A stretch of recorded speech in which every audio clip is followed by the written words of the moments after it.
Like so. There was a time decades ago when cameras were so rare that family photographs had a real and live value. They'd be taken out every now and then, dusted off and enjoyed all over again. But these days, well, with the availability of digital cameras and so on, it's possible that those family pickies are a little bit less valued. However, Damien Tiernan has been along to an exhibition in Christchurch Cathedral in Waterford, an exhibition of the work of arguably Ireland's foremost female photographer.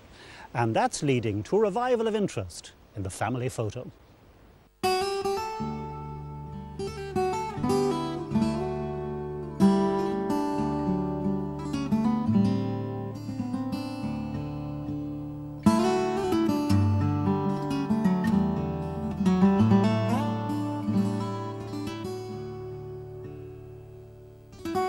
The beautiful house and gardens of Doney and Greta Ormond is a reminder of days gone by and a different era.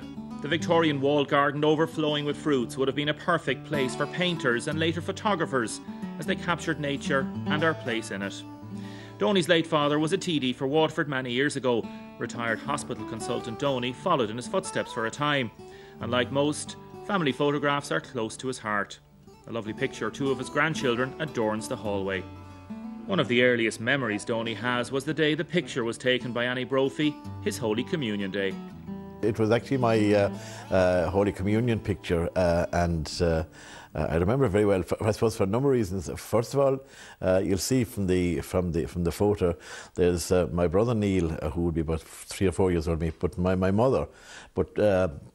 Conspicuous by his absence is my father, and the reason for that is that my father had just been elected to Dáil Éireann, and of course I think the photo might have been taken on a Wednesday.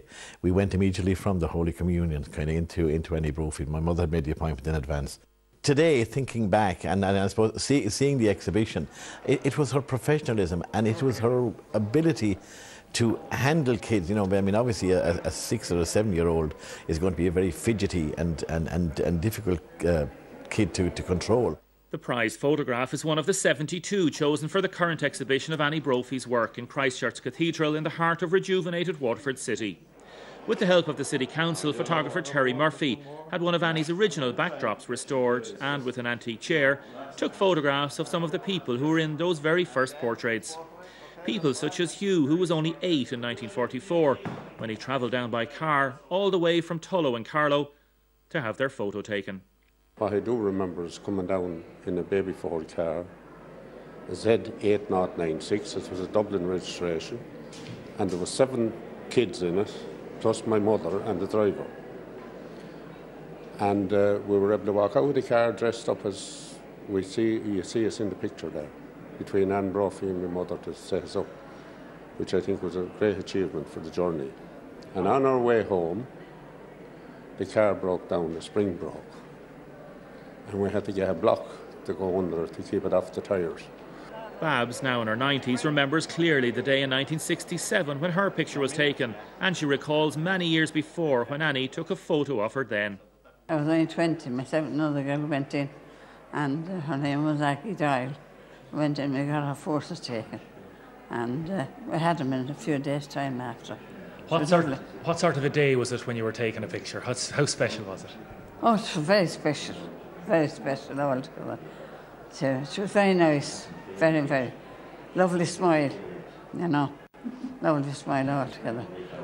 Victorious Waterford 1959 hurling captain Frankie Walsh had a picture taken by Annie of the Liam McCarthy Cup, the Railway Cup, the Munster Cup, the Canaan Cup, played between Wexford, Waterford and Kilkenny, and the Waterford Championship Cup. I was living with my brother Christy and his wife Nancy and 3 children, David, Margaret and Maria.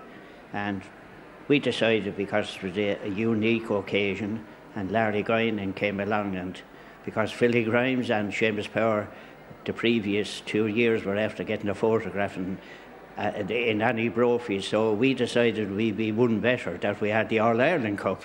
The exhibition, which was opened by Mayor Pat Hayes, runs until the end of September. Terry believes Annie Brophy was one of the best Irish photographers of the last century. I've converted over 800 of Annie's 60,000 negatives to digital so far. And the thing that strikes me as a photographer is the consistency of her exposures.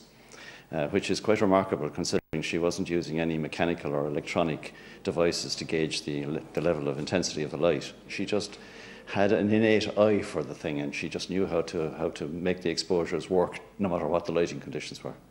Waterford City Archivist Donald Moore says people from all walks of life went to Annie Brophy to have their portrait taken. It was something special. It was a treat. In an age where people emigrated, it was a way of staying in contact with family who had left, that you could send on a picture of your wife, your 2 kids, and whatever. Not all of them are middle class, just also just some families had the tradition of getting their portrait taken.